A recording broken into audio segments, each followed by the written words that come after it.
HOLO stock analysis Tuesday and onwards. Am I buying? I'm covering all that in the short 1-minute video, so watch till the end. First thing that I'll have to mention today, it absolutely blew up. This thing went up 167%.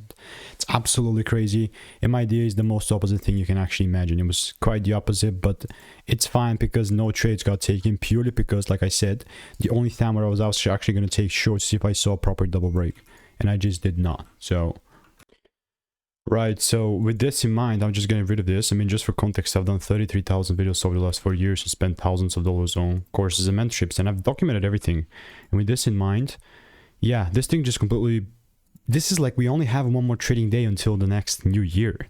And I was right the whole time here on the bearish side, and my bias on this is not that I was like wrong. I mean, my idea was wrong, but no trades got taken, so there's no real shorts.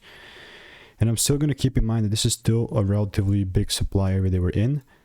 So I will not just like randomly buy this bullish trend, right? Because it's not, I'm not even exaggerating when I say I've seen this happen thousands of times. I'm going to like let the price do its thing, but if there's a double break, I'm taking short. So if you want to make more money trading in a simple and easy way, click the first link in the description. It's a free newsletter.